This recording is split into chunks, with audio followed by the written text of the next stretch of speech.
Hey. Oh, my back is killing me. But there's something even more important than my back pains, and that is how to stop DTs. Do you randomly get your head chopped off because you didn't scout a DT coming and you don't have any scans or missile turret, and your DT just swipes away at all your SCVs and kills all your shit? It makes you rage quit and you leave without a GG because it wasn't a GG, it was a really shit GG, and you get really pissed because it was a stupid win for the Protoss. Easy peasy, just make DTs and walk right in and kill everything. Well then, this VOD is for you. That's right, it's for you.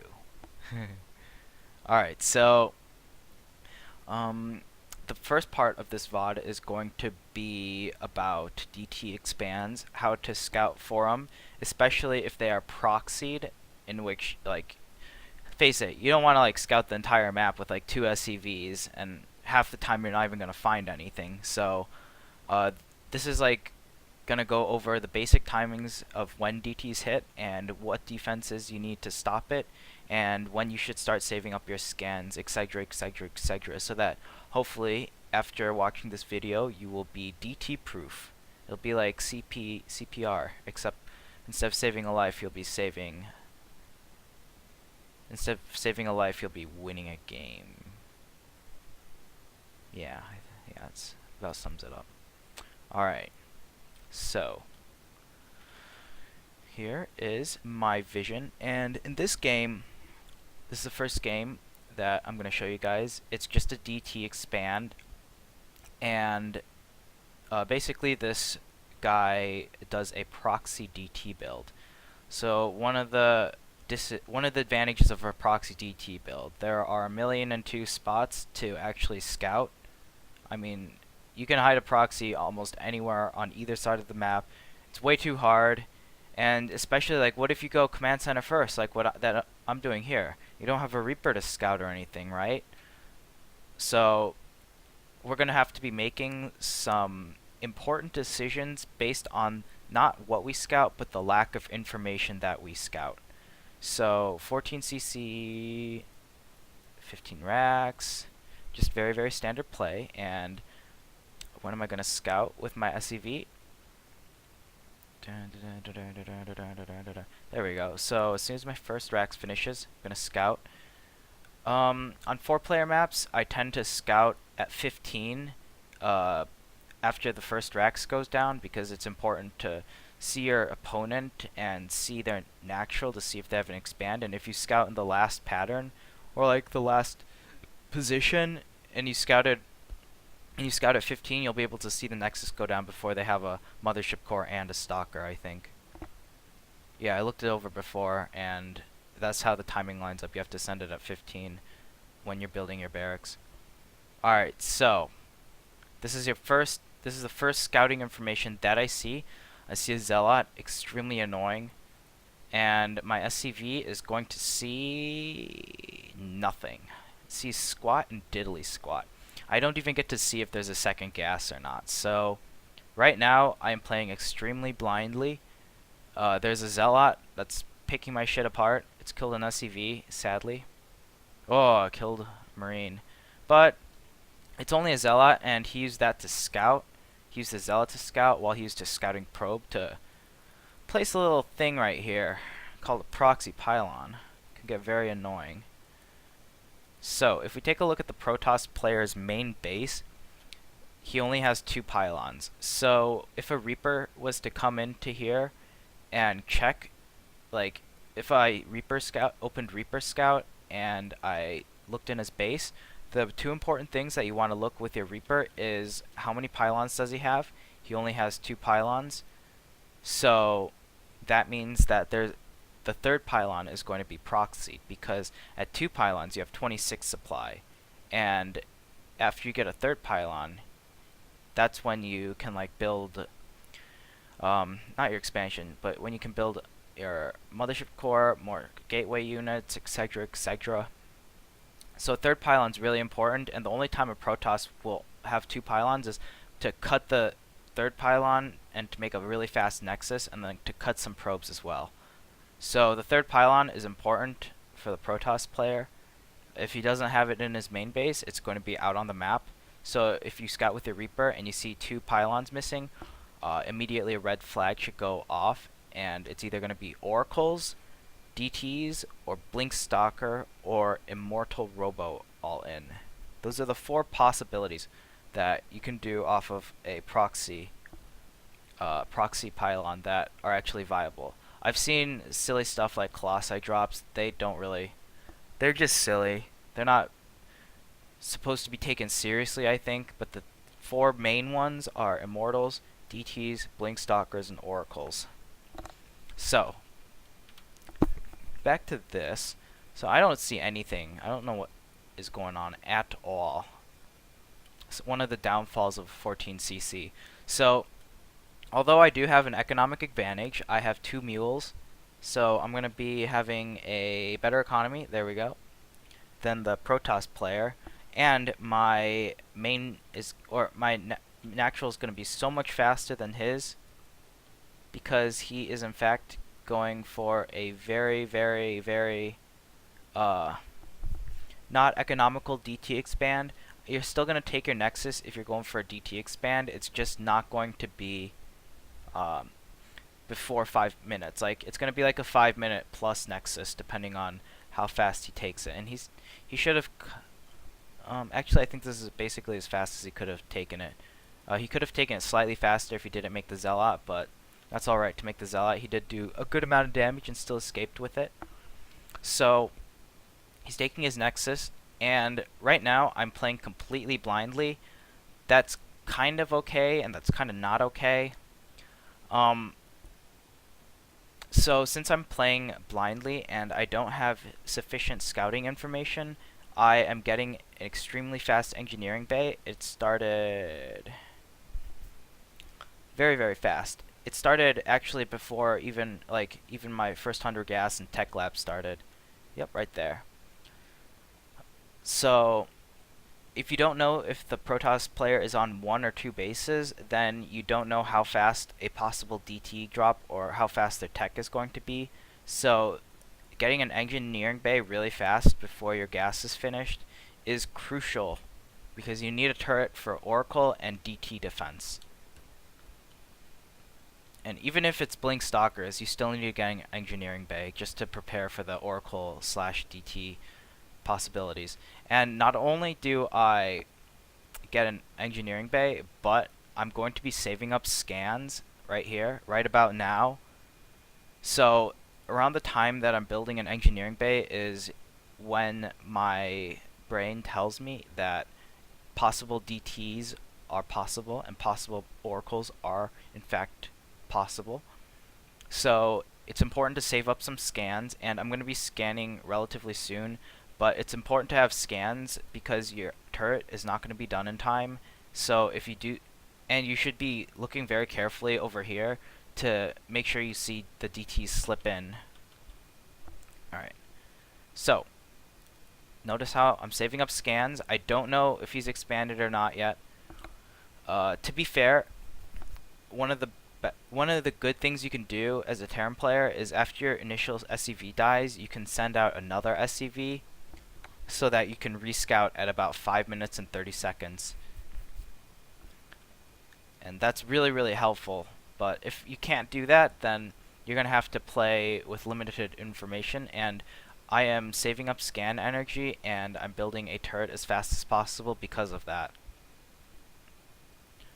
And I don't even need to know that this is proxied. I'm already making preparations necessary to deal with possible DT harass. And even if he does get an Oracle, I have enough Marines so that I can run my SCVs away and then just move them towards the Marines and then keep them alive. And that way I don't have to spend an additional 200 minerals in each mineral line to secure that against possible Oracles. My Marines are the Oracle defense, and the turret is the DT defense.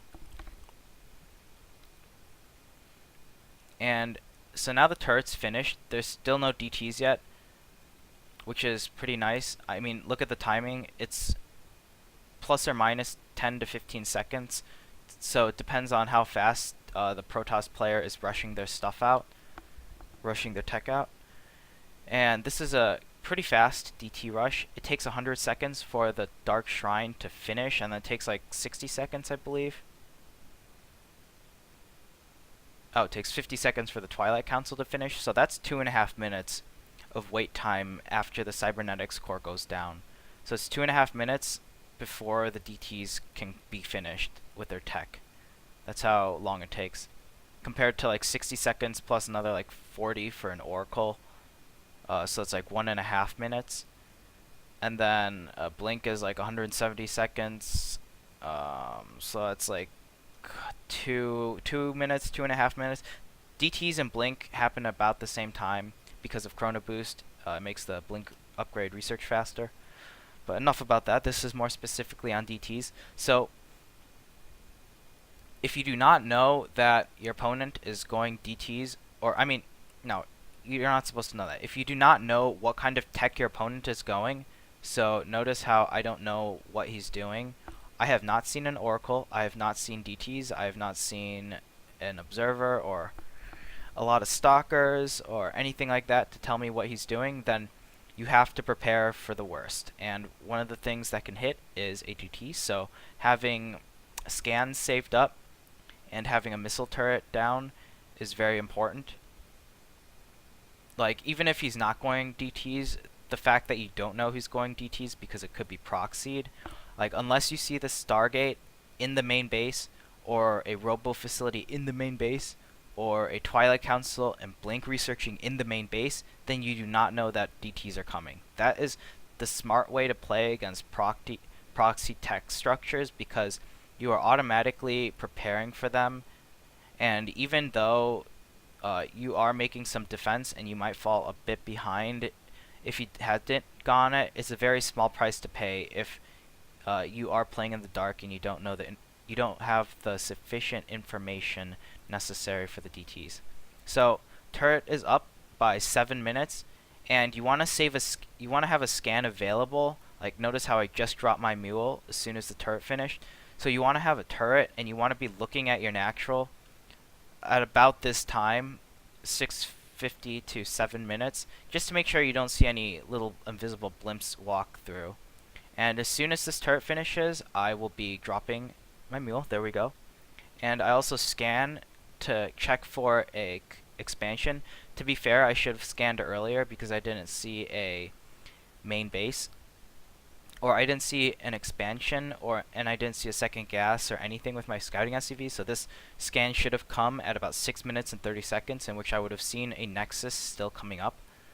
So I would have still seen this information just half a minute earlier.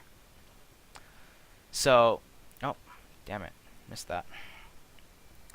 So because of the fact that I have a turret up at the right time, that DTs should come if he did a DT rush, whether it be proxied or whether it be in his main base, I am sufficiently prepared for this kind of DT attack. And easy defense. I pass with flying colors. And I've had my natural up for a really long time already, so I'm pretty far ahead. I've saved just a few scans. I had to save a few scans so I didn't have my mules as fast as I wanted to. But his Nexus was extremely late, so it's okay for my position. And I am very far ahead. Like, the one thing about DTs is that they're kind of an all-in strat, because if they do damage, they're gonna do a lot, and if they don't do damage, then you're gonna be behind because you invested a lot in DTs. And they're really expensive too. So if you can kill one for free, like if you can trade a DT for a scan, that's always good for you, because it'll make your army bigger and it'll subtract 125 minerals and 100 gas. So it's essentially like a little bit more than an expensive stalker from your Protoss opponent's army. And now he's going to be doing, very nasty build. Fortunately though, because he wasn't able to do any damage with the DTs, I'm able to hold with flying colors again. This is just one of the things, like, he has complete map vision. He's doing very aggressive build. He has 1, 2, 3, 4, 5 gateways, 6, 7 gateways, and he's going to be doing a charge slot Sentry Archon attack. And I don't see any of that. I don't even need to see any of that. I don't even need a second bunker because he invested a lot of tech in DTs. And since it didn't pay off, he didn't do any economic damage to it. That worker kills just from the Zealot and my scouting SCV. So since he didn't do any damage with the DTs, he is behind. So when this attack, if he does choose to do an all-in attack from this, and if you are macroing on par, like you have made enough SCVs to saturate your bases, you have your barracks production going constantly, then you will be able to hold this with pretty flying colors. And I also do get to see it with my factory as well, which is kind of nice, but I don't think I reacted with the factory this game.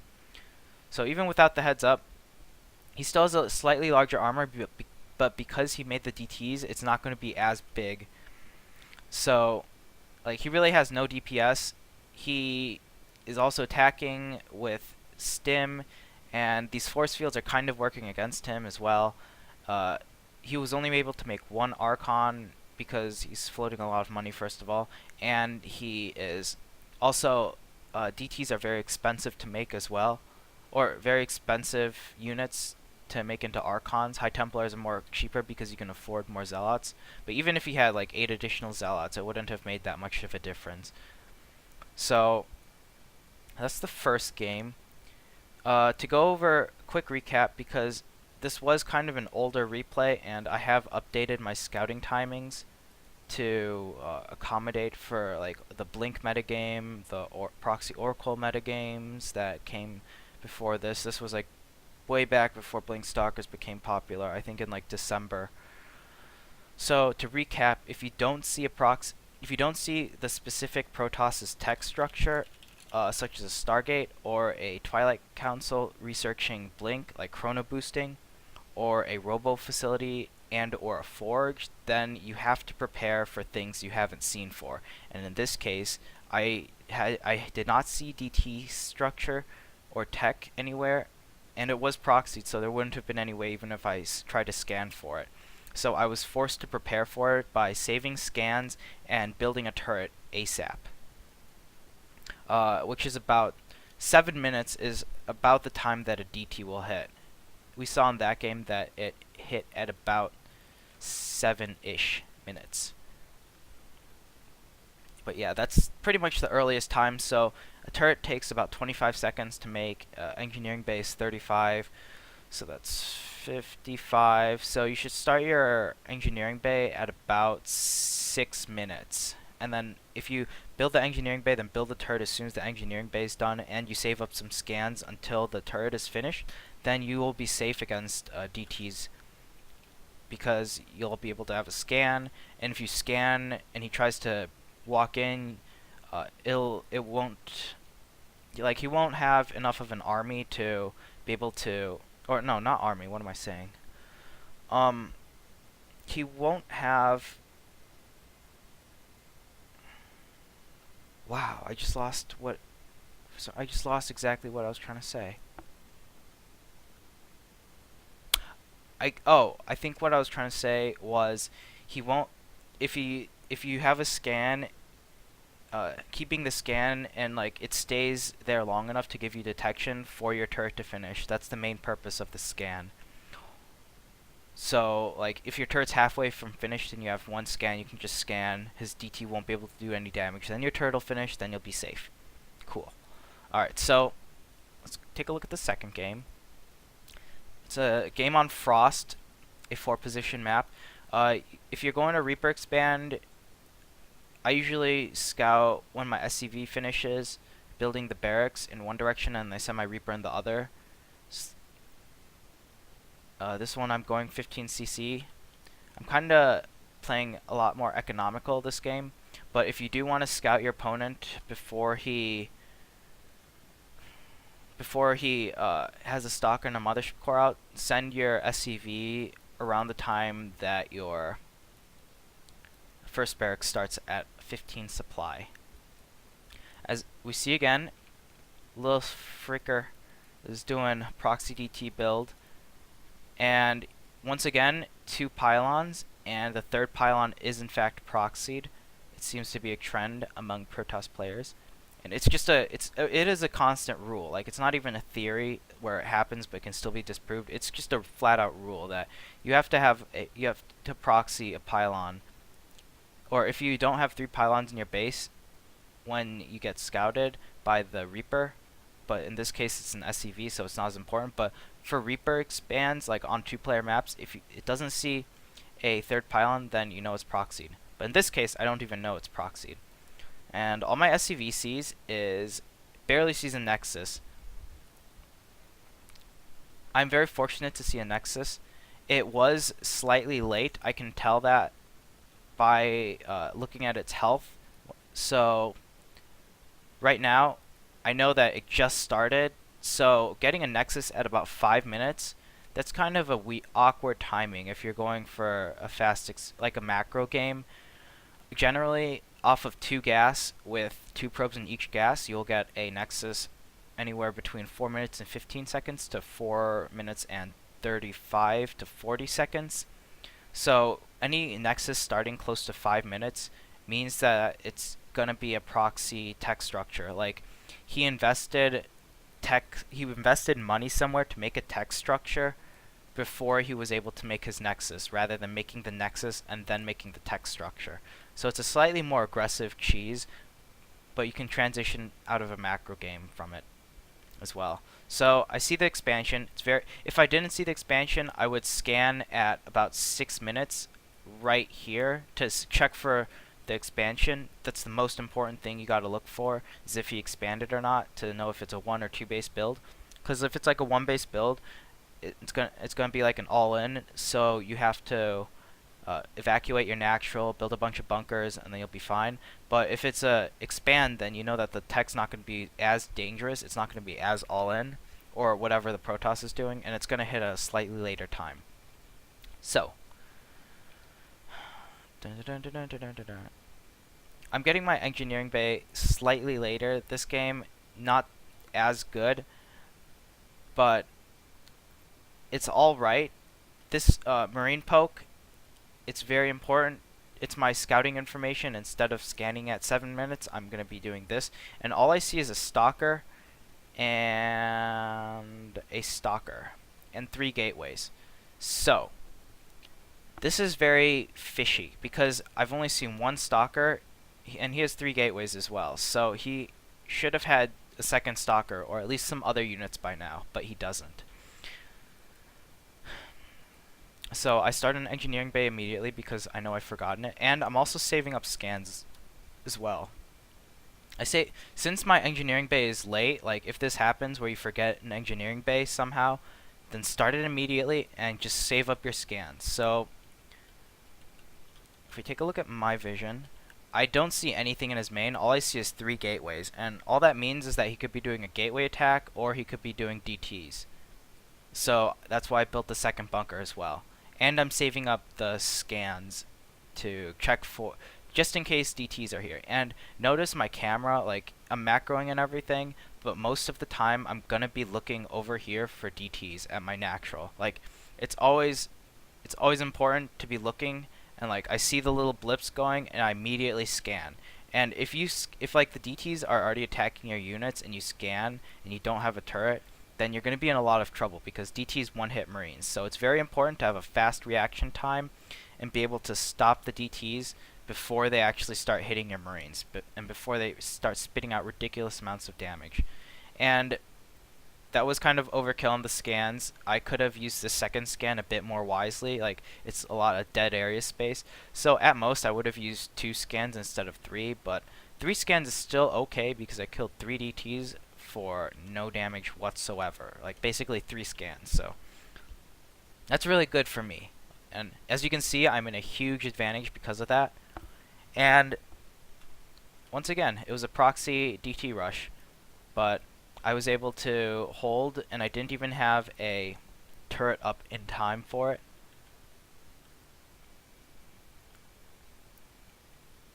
Oh, those DTs, I don't know why they waited so long.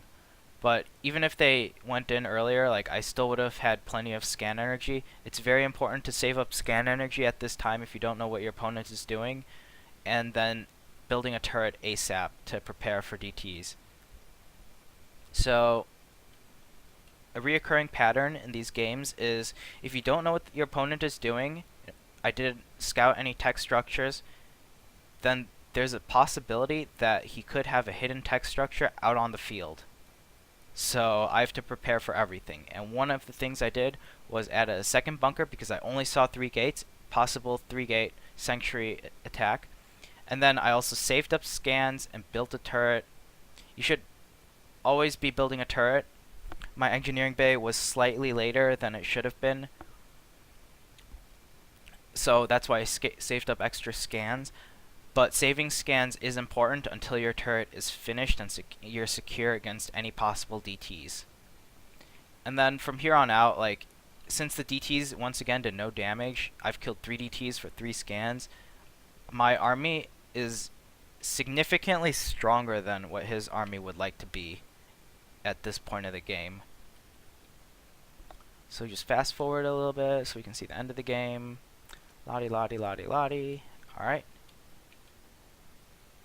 Moving out with the 2 medevacs. And like, see my supply? It's just so ridiculous because I was able to do so much, or his strategy wasn't able to do any economic damage at all, and it wasn't able to slow me down. And he's floating a lot of money.